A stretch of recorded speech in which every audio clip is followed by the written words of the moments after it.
Hey man, I'm Jusko from ProudMoney.com. Well, it is official. Credit card late fees about to be capped at $8. This is going to take effect in about 60 days. The Consumer Financial Protection Bureau putting out the press release today saying that this rule has essentially been finalized and it is going to take effect sometime in May. Now, it has been over a year since the Consumer Financial Protection Bureau initially said that this was going to happen, and then they had some time for public comments and all that kind of stuff. But back then I made a video and said, if you think this is one of those things that Congress is just kind of putting out there but it'll never happen, this is different, and it is. So it is going to take effect here.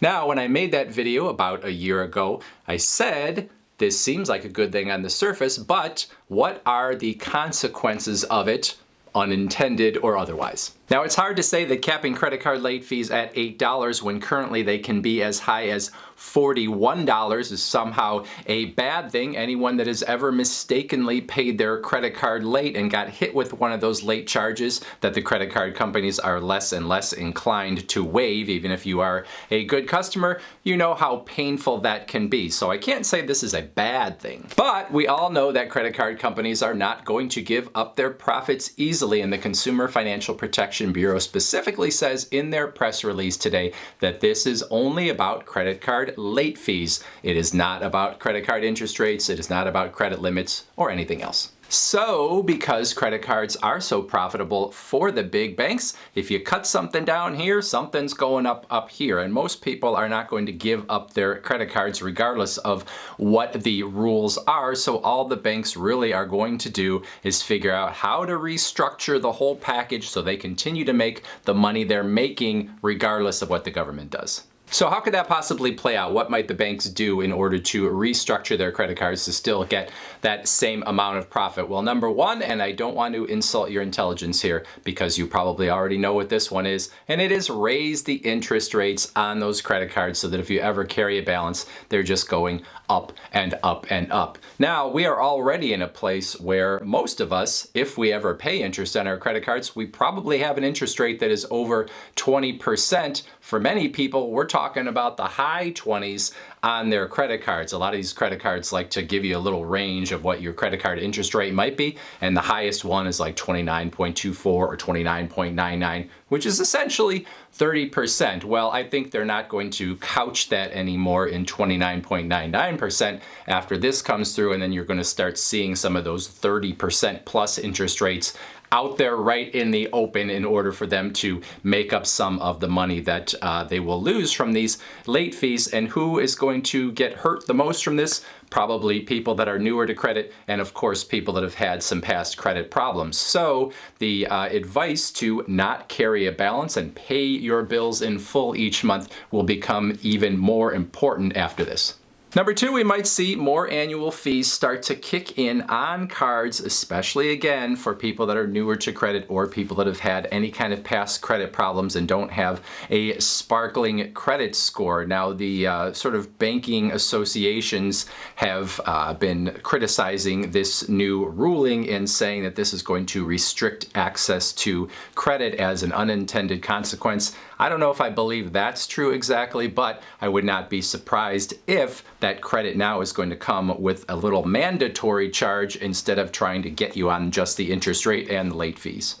And then the number three question, or maybe the number one question on your list, is will this hurt credit card rewards? Because obviously that is a cost to banks giving out credit card rewards, and if they're losing profits over here, why not cut into the rewards to make up for that? Again, probably if you are someone that has a longer credit history, you spend a lot on your cards, have a high credit score, probably not going to hurt your credit card rewards at all. But if you are newer to credit or you are someone that has had, kind of a shakier history, you might be getting 1.5% cash back on all your purchases or something along those lines, a little more modest than the best cards, but not bad. Some of that I could see getting cut into. So some of those cards that are serving people a little lower down the credit score scale or a little lower in terms of the credit history they have are places where you're going to see the cuts come, which It's kind of always the case. Now, in their press release today, the CFPB said that capping the late fees at $8 will increase the desire from the credit card issuers to facilitate on-time payments